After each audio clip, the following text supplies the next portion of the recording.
प्रधानमंत्री मोदी ने सोमवार को हैदराबाद में एक रोड शो में हिस्सा लिया। आरटीसी चौराहे से काचीगुड़ा वीर सावरकर प्रतिमा तक रोड शो आयोजित किया गया। प्रधानमंत्री का road show RTC cross road, Narayanguda flyover और वाईएससी में क्रॉस रोड से होते हुए काचीगुड़ा क्रॉस रोड तक लगभग 3 किलोमीटर तक चला।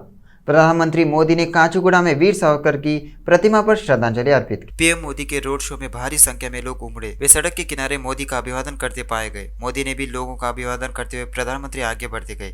भाजपा कार्यकर्ता और प्रशंसकों ने फूलों की वर्षा और ढोल नगाड़ों के साथ मोदी का स्वागत किया। रोड शो के रास्ते में प्रशंसकों ने फूल बरसाए। आरटीसी चौराहे से काचीगुड़ा तक लोग सड़क के किनारे करीब 3 किलोमीटर तक कतार में खड़े रहे। बाद में प्रधानमंत्री ने कार्तिक महीने के आखिरी दिन एनटीआर मैदान में कोटि दीपार्थना महोत्सव में विशेष अतिथि के रूप में भाग लिया। कार्तिक दीपोत्सव और प्रधानमंत्री के आगमन के अवसर पर एनटीआर गार्डन में बड़ी संख्या में लोग उमड़ पड़े। प्रधानमंत्री मोदी के आगमन के अवसर पर हैदराबाद शहर में भारी यातायात प्रतिबंध लगाए गए। खासकर जिस रूट पर रोड शो हो रहा है वहां ट्रैफिक पूरी तरह से रोक दिया गया है। मेट्रो स्टेशन भी बंद कर दी गई। सीएम केसीआर ने सोमवार को अंडोल बीआरएस प्रजा आशीर्वाद सभा में भाग लिया। इस अवसर पर केसीआर ने कहा कि 2004 में जिस तेलंगाना की घोषणा की गई थी उसे 2014 तक नहीं दिया गया। उन्होंने कहा कि मेरे अनिश्चितकालीन भूख हड़ताल पर बैठने के बाद कांग्रेस पार्टी उतर आई। उन्होंने कहा कि किसी ने सपने में भी नहीं सोचा था कि कंटी वेलुगु कार्यक्रम होगा। प्रदेश में 3 करोड़ लोगों का नेत्र परीक्षण किया गया है तथा 80 लाख लोगों को चश्मे वितरित किए गए हैं। उन्होंने कहा कि 7,500 केंद्र स्थापित किए गए हैं और अनाज खरीद रहे हैं। केंद्रीय गृह मंत्री अमित शाह ने संकेत दिया है कि अगर केसीआर तेलंगाना में दोबारा जीते तो वह कांग्रेस नेता राहुल बाबा को प्रधानमंत्री बनाने की कोशिश करेंगे। अमित शाह मंचिराल में आयोजित रोड शो में शामिल हुए। अमित शाह ने केसीआर पर कांग्रेस पार्टी के साथ मिली भगत का आरोप लगाया है। उन्होंने इस विधानसभा चुनाव में बीआरएस को हराकर केसीआर को घर भेजने का आह्वान किया। उन्होंने कहा कि लोग बदलाव चाहते हैं और उम्मीद है कि बीजेपी सत्ता में आएगी। अगर आप कांग्रेस पार्टी को वोट देते हैं तो यह केसीआर को वोट देना जैसा होगा। केसीआर सरकार बदलनी है, कांग्रेस को वोट दोगे तो वो केसीआर को नहीं मिलेगा।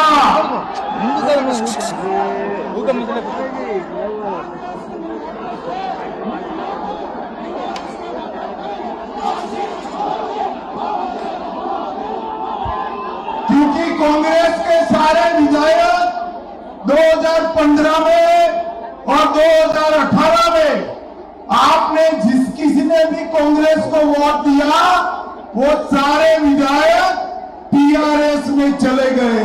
2014 కాంగ్రెస్ ఎమ్మెల్యేలను గెలిపించిందో వాళ్ళందరినీ కేసీఆర్ కొన్నాడు। प्रधानमंत्री मोदी का तेलंगाना दौरा खत्म हो गया है। हालांकि मोदी ने महबूबाबाद में हुई बैठक में हिस्सा लिया। इस मुलाकात में एक दिलचस्प नज़ारा देखने को मिला। दोरनाका से बीजेपी उम्मीदवार भुक्या संगीता ने मोदी के चरणों को नमस्कार किया तो मोदी ने भी संगीता प्रणाम किया। विधानसभा चुनाव प्रचार के तहत महबूबाबाद में आयोजित बीजेपी सकल जनरल विजय संकल्प सभा में दिलचस्प नज़ारा देखने को मिला। मंच पर आदिवासी परंपरा के अनुसार दोरनाकल के भाजपा प्रत्याशी संगीता ने मोदी के गले में खनवा डाला। बाद में प्रधानमंत्री चरणों को प्रणाम किया। जवाब में मोदी ने संगीता के चरणों में प्रणाम किया। कांग्रेस नेता प्रियंका गांधी ने कहा कि कार्यकर्ताओं के संघर्ष से तेलंगाना बना है। सोनिया गांधी ने यहाँ के लोगों के विचारों और बलिदान को पहचाना और पृथक तेलंगाना गठन किया। उन्होंने आलोचना की है कि केसीआर फर्जी वादों के साथ एक बार फिर सीएम बने हैं। प्रियंका गांधी ने चुनाव अभियान के तहत कोडंगल में आयोजित एक बैठक में यह बात कही। उन्होंने कोडंगल के उम्मीदवार टीपीसीसी अध्यक्ष रेवंत रेड्डी को भारी बहुमत से जिताने का आह्वान किया। उन्होंने आलोचना करते हुए कहा कि बीजेपी और बीआरएस एक है और अगर बीजेपी को केंद्र में जरूरत पड़ती है तो बीआरएस उसका सहयोग कर रही है। लेकिन आज क्योंकि चुनाव के आखिरी दिन है प्रचार के, मैं आपसे थोड़ी गहराई में बात करना चाहती हूँ।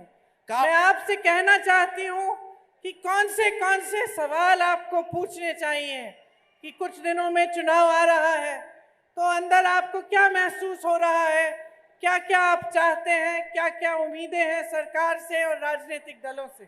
కాబట్టి ఇంకో 2-3 రోజుల్లో మీరందరూ మీ అమూల్యమైన ఓటు హక్కును వినియోగించుకునే అవకాశం వచ్చింది। కాబట్టి కొన్ని విషయాలు నేను సంక్షిప్తంగా మీతో వివరించాలనుకున్నాను। రాజకీయ నీతి ఏంటి, రాజకీయ నాయకుల ఆలోచనలు ఏంటి, రాజకీయ వ్యవస్థ స్థితిగతులు ఏంటి, మీ అందరితో నేను ఒకసారి మాట్లాడాలనుకుంటున్నాను। देखो ये प्रदेश आपने बनाया है, ఈ రాష్ట్రాన్ని మీరు ఏర్పరిచిన రాష్ట్రం ఇది। आपका आंदोलन था, यहाँ के नौजवानों का, किसानों का, मजदूरों का, बहनों का आपका आंदोलन था जिसने ये प्रदेश बनाया। ఈ రాష్ట్రాన్ని ఏర్పరిచింది మీరు. ఈ రాష్ట్రంలో మీ ఉద్యమకారులు, మీ నాయకులు, మీ విద్యార్థులు, ఈ మహిళలు, వీరు మీ అందరి పోరాటం వల్లనే ఈ రాష్ట్రం అనేది ఏర్పడింది. आपने अपने अधिकार मांगे, अपनी आवाज उठाई और आपकी आवाज को सुना. कांग्रेस पार्टी ने उस समय सोनिया गांधी जी मेरी माता जी थी, उन्होंने आपकी आवाज को सुना. మీరు మీ ఆలోచనలు వెళ్ళబుచ్చారు, మీ హక్కులను అడిగారు, ఉద్యమాలు చేశారు, ప్రాణాలను అర్పించారు. మీ త్యాగాలను గ్రహించిన మా తల్లి సోనియా గాంధీ గారు మీకోసమే ఈ రాష్ట్రాన్ని ఏర్పరిచారు. आपके संघर्ष को समझा और आपकी परेशानियों को समझा. మీ బాధలను ఆలోచించారు, మీ అవసరాలను తెలుసుకున్నారు. लेकिन संघर्ष आपका था. కానీ ఉద్యమం మీది, పోరాటం మీది. आपके खून पसीने से बना ये प्रदेश. మీ చెమట రక్తంతో మీరు ఈ రాష్ట్రాన్ని ఏర్పరిచారు.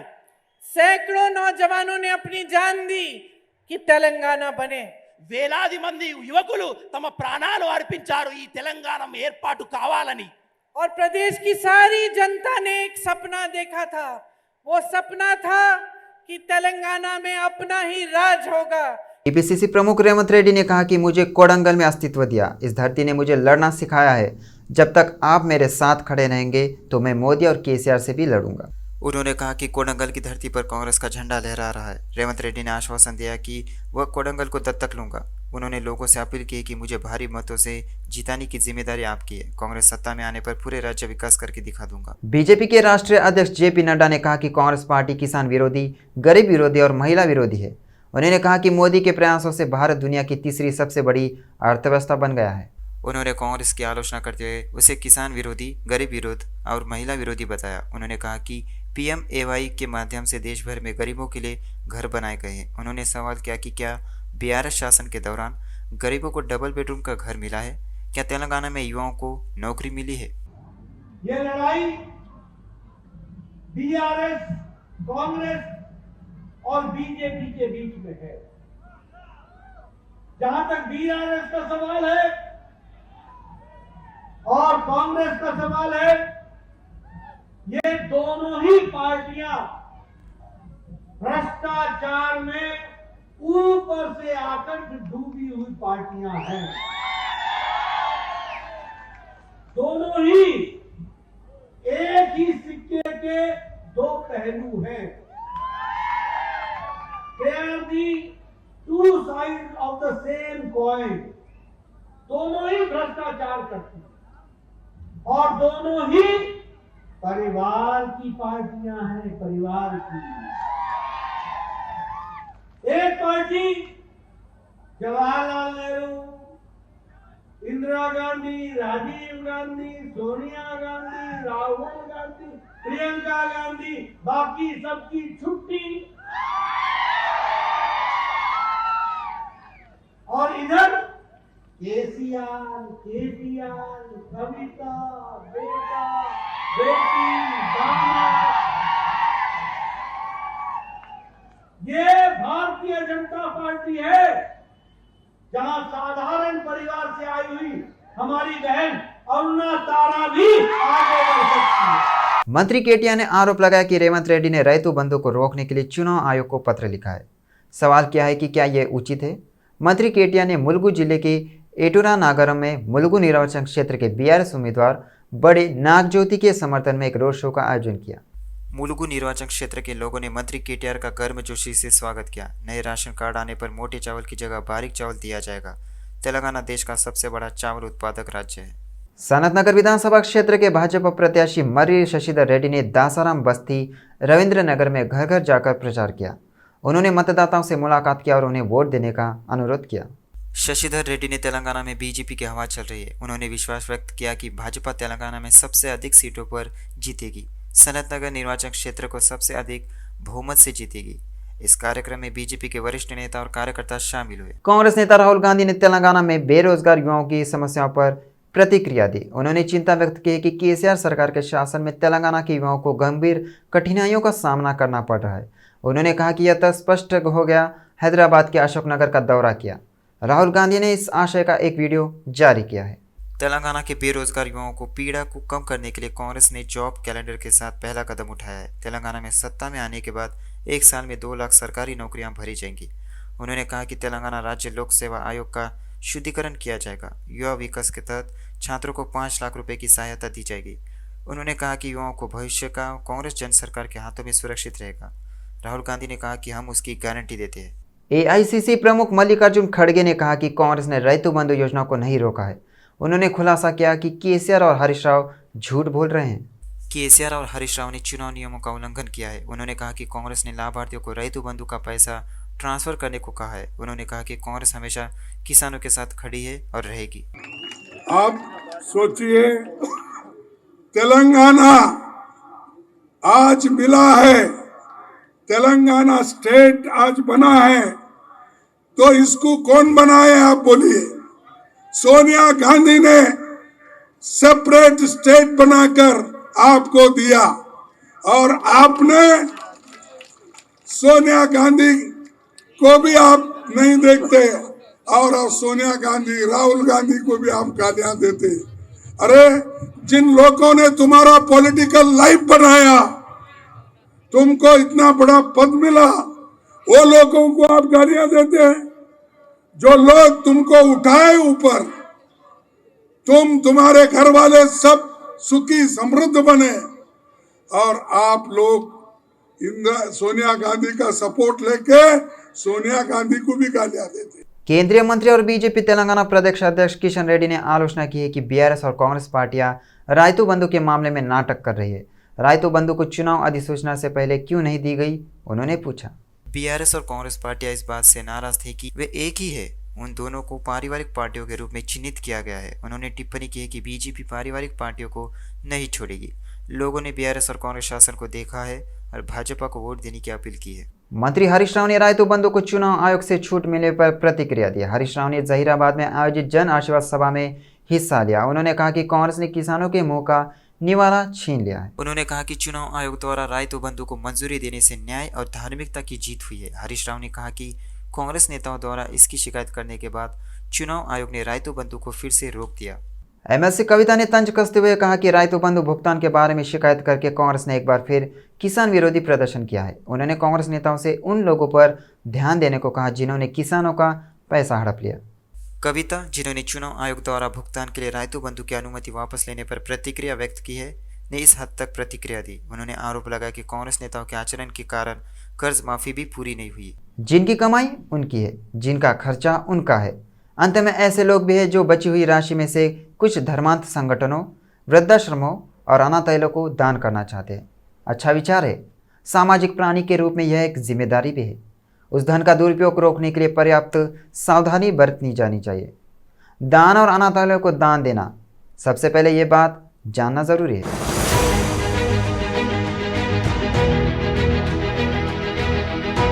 उदारता एक सशक्त सकारात्मक भावना है। साझा करने का आनंद अवर्णनीय है। इससे हमें अपने जीवन में सार्थकता का एहसास होता है।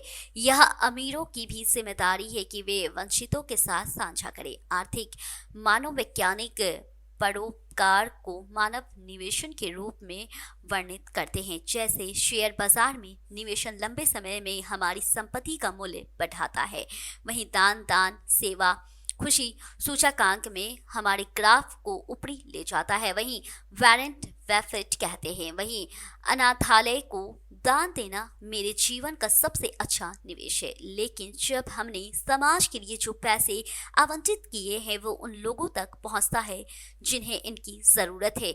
इसलिए संगठनों और व्यक्तियों के चयन में बहुत सावधानी बरतनी चाहिए। हमें ये जानना होगा कौन किस उद्देश्य के लिए काम कर रहा है।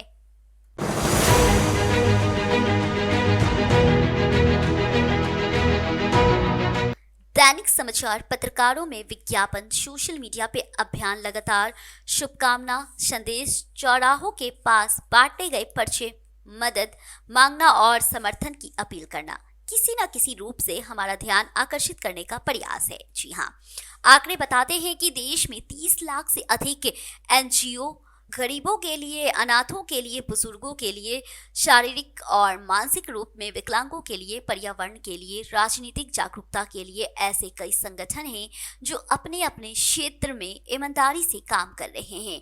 वहीं परोपकार का मुख्य उद्देश्य आत्मभोग है। जब हम किसी अच्छे काम के लिए धन आवंटित करते हैं जो हमें पसंद है और हमारे जीवन से जुड़ा है, तो वह संतुष्टि दोगुनी हो जाती है।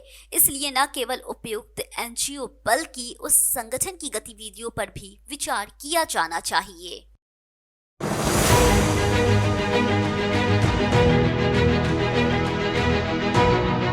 पुरस्कार, बैलेंस शीट, पत्रकारों में लेख, सब ऊंचाई पर अंततः आप जो देखते हैं वही सत्य है।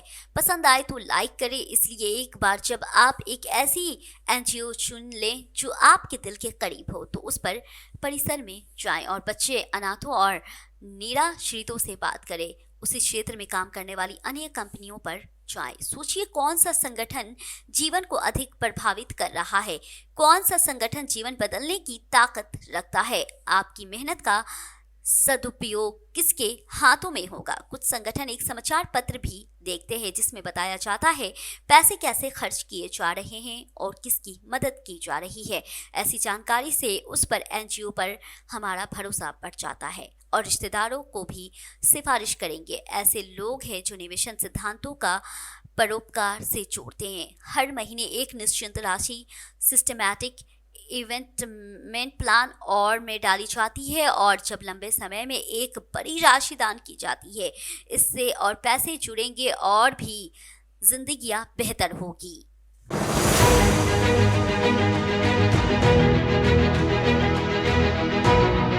अगर आपको हर महीने याद रखना और भुगतान करना मुश्किल लगता है तो इलेक्ट्रॉनिक क्लियरेंस सिस्टम के माध्यम से हर महीने एक निश्चित तारीख को एक निश्चित राशि किसी भी एनजीओ के बैंक खाते में स्थानांतरित की जा सकती है।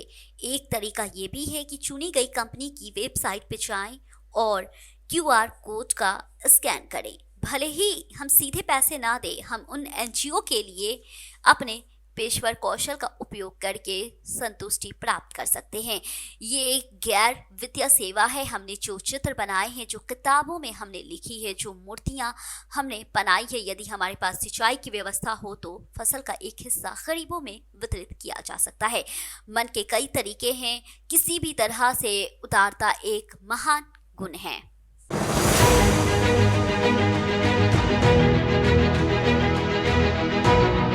दान के माध्यम से आयकर लाभ प्राप्त किया जा सकता है। इनकम टैक्स एक्ट 1961 की धारा 80G के मुताबिक 50 से 100% तक टैक्स राहत मिलती है, लेकिन दान हमारी कुल आय के 10% से अधिक नहीं होना चाहिए। हालांकि यहाँ एक प्रावधान है, जिन संगठनों को हम दान देते हैं उनके लिए 80G पंजीकरण अनिवार्य है, तभी अधिसूचना संस्थानों की सूची की जगह मिलेगी। अपवादों की अनुमति है। वहीं ये 6 छूट नई कर प्रणाली चुनने वाले पर लागू नहीं है। भले ही पुराना तरीका चुना जाए, 2000 रुपए से ज्यादा का नगद दान इस दायरे में शामिल नहीं होगा। कपड़े, सामान, भोजन, किताबें के रूप में दान भी 80G के तहत आयोग है।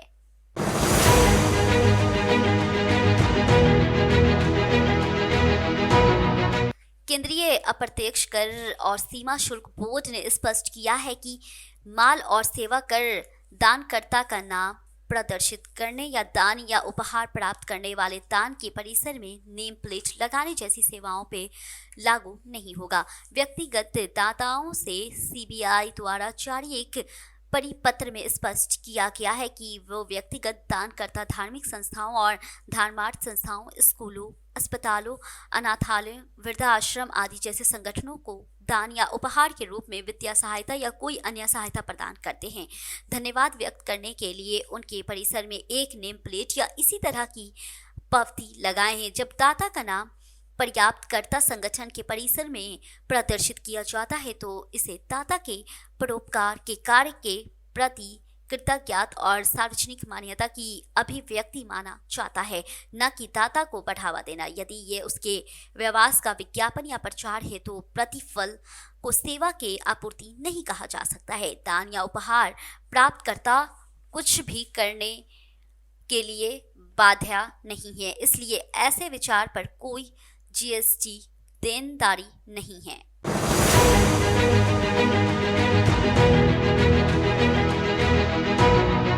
सीबीआईसी ने मामलों के कुछ उदाहरण उद्धृत किए हैं। श्री राजेश की ओर से अभिवादन। श्री राजेश द्वारा एक धर्मार्थ योग संगठन को दान किए गए डिजिटल ब्लैक बोर्ड के नीचे मुद्रित किया गया था। वहीं शारमिति द्वारा दान किया गया। ऐसे में दान के बने मंदिर परिसर में किसी भी हिस्से या कमरे के दरवाजे या फर्श पर मालती देवी अपने पिता की स्मृति में लिखा हुआ है। वहीं CBIC ने ये स्पष्ट किया कि इनमें से प्रत्येक मामले में दाता की किसी भी व्यवसायिक गतिविधि का कोई उल्लेख या संकेत नहीं है जिसे अन्यथा प्रचारित किया जाए। जहां उपहार या दान की 3 शर्तें पूरी होती है, वहां उपहार या दान किसी चैरिटी के लिए किया जाता है। भुगतान उपहार या दान की प्रकृति में होता है और उद्देश्य धर्मार्थ होता है और इसका परिणाम व्यावसायिक लाभ नहीं होता है और इसे नहीं घोषणा और GST पर भय नहीं है। पिछले 21 सालों में मिरेकल फाउंडेशन ने भारत में 300 से अधिक अनाथालयों में 15,000 से अधिक अनाथ और कमजोर बच्चों के जीवन सुधार किया है।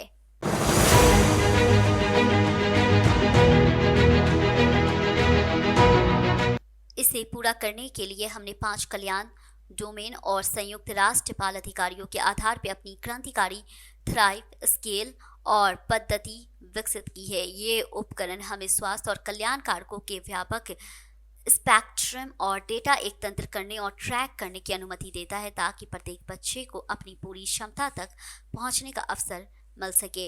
वहीं वर्षों के ज़मीनी अनुभव और सावधानी पूर्वक विश्लेषण के बाद हम अपनी विशेषज्ञता को अनाथालयों से परिवारों में स्थानांतरित कर रहे हैं और जब भी संभव होता है तो बच्चों को घर लाने के लिए वैश्विक आंदोलन का नेतृत्व कर रहे हैं। हम अनाथालय देखभाल के विकल्पों पर सामाजिक कार्यबल को प्रशिक्षित कर रहे हैं। वहीं स्थानीय स्तर पे बाल संरक्षण समितियों को मजबूत करने के लिए सामुदायिक तक पहुंच रहे हैं।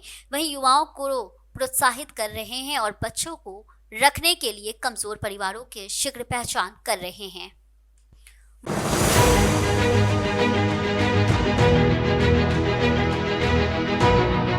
हम अपनी तकनीकी और माप कौशल को अमेरिकी पालन पोषण देखभाल प्रणाली में भी लागू कर रहे हैं। परिवार को उपयोग में आसान ऐप माध्यम से आवश्यक सेवाओं से जोड़ रहे हैं और पालक परिवारों के सामने आने वाली जटिल रिपोर्टिंग आवश्यकताओं को सुव्यवस्थित कर रहे हैं।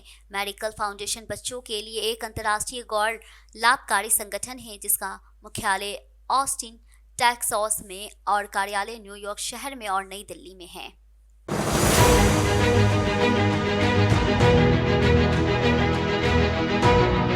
हम सहयोग में विश्वास करते हैं क्योंकि हम जानते हैं कि ये काम किसी भी एक संगठन से बड़ा है। हम गैर लाभकारी और संगठनों के एक वैश्विक नेटवर्क का हिस्सा है जो हमारे जीवन काल में अनाथालयों की आवश्यकता को समाप्त करने के लिए विश्वव्यापी आंदोलन को नेतृत्व कर रहे हैं।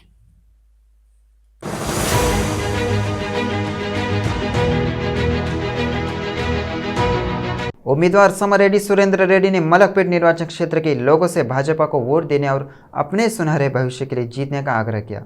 चुनाव अभियान के तहत न्यू सैदाबाद कॉलोनी में कार्यकर्ताओं के साथ बड़े पैमाने पर डोर टू डोर अभियान चलाया गया। मलकपेट बीजेपी उम्मीदवार समरेड्डी सुरेंद्र रेड्डी ने कहा कि अगर उन्हें मौका मिला तो वह हमेशा लोगों के बीच रहेंगे और जनता की समस्याओं का समाधान करेंगे। उन्होंने कहा कि प्रधानमंत्री मोदी द्वारा प्रदान किया गया सुशासन मलकपेट के लोगों को भ्रष्टाचार मुक्त शासन प्रदान करने के लिए संघर्ष कर रहा है। उन्होंने विश्वास जताया कि तेलंगाना राज्य का भविष्य भाजपा की डबल इंजन सरकार होगी। उन्होंने कहा कि MIM की गुंडागर्दी से छुटकारा पाने के लिए बीजेपी की जीत जरूरी है। उन्होंने विश्वास जताया कि इस बार मलकपेट में भगवा झंडा लहराएगा। गुरु नानक जयंती के मौके पर मंत्री तलसानी श्रीनिवास यादव ने गुरुद्वारा जाकर पूजा अर्चना की। उन्होंने कहा कि गुरु नानक सभी के लिए आदर्श थे। सिखों के रीति रिवाज आपसी सद्भाव की मिसाल है। सभी को उनके पद चिन्हों पर चलना चाहिए।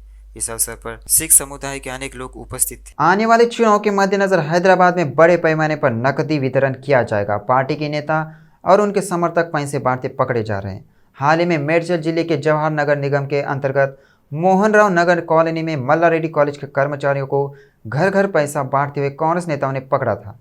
कांग्रेस पार्टी की महिलाओं ने उन्हें पकड़कर पिटाई कर दी। मंत्री मल्ला रेड्डी के बारे में कहा जा रहा है कि वह अपने समर्थकों के साथ पैसे बांट रहे हैं। चुनाव आचार संहिता का उल्लंघन कर अपने नेता को वोट देने के लिए पैसे बांट रहे लोगों को कांग्रेस नेताओं ने जवाहर नगर पुलिस के हवाले कर दिया।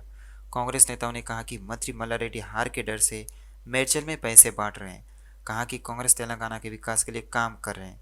आरोप है कि विकास नहीं होने से चुनाव के दौरान वोट खोने के डर से पैसा बांटा जा रहा है। उन्होंने विश्वास जताया कि चाहे कोई भी पैसा बांटे, चाहे कुछ भी करे, लोग कांग्रेस के पक्ष में है। कांग्रेस पार्टी तेलंगाना में सत्ता में आएगी। बीआरएस प्रत्याशी विवेकानंद ने कहा कि कुतुबुल्लापुर में बीआरएस की जीत तय है। उन्होंने कहा कि सीएम केसीआर की कल्याणकारी योजनाएं फिर से केसीआर को जिताएंगी। उन्होंने कहा कि सीएम केसीआर हैट्रिक सीएम बनने जा रहे हैं। कुतुबुल्लापुर बीआरएस प्रत्याशी विवेकानंद के साथ हमारी संवाददाता लावण्या से ऐसी हुई बातचीत। कुतुबुल्लापुर कांग्रेस प्रत्याशी हनुमंत रेड्डी ने कहा कि तेलंगाना के गठन के बाद बीआरएस सरकार से लोगों को कई कठिनाइयों का सामना करना पड़ रहा है। उन्होंने कहा कि केसीआर के परिवार को फायदा हुआ है, लेकिन जनता को कोई फायदा नहीं हुआ है। हनुमंत रेड्डी ने कहा कि कांग्रेस सत्ता में आई तो 6 गारंटी पूरी की जाएगी। हमारे प्रतिनिधि लावण्या के साथ हनुमंत रेड्डी की ऐसी हुई सीधी बातचीत। कांग्रेस प्रत्याशी जगदीश्वर गौड़ ने कहा कि शेरलिंगमपल्ली में कांग्रेस का झंडा लहराएगा। उन्होंने कहा कि कांग्रेस के घोषणा पत्र में शामिल 6 गारंटी से जनता को फायदा हो। जगदीश्वर गौड़ ने कहा कि कांग्रेस के पास भूलने और भूल जाने का इतिहास नहीं है। हमारे प्रतिनिधि लावण्या के साथ हुई बातचीत को सुनिए।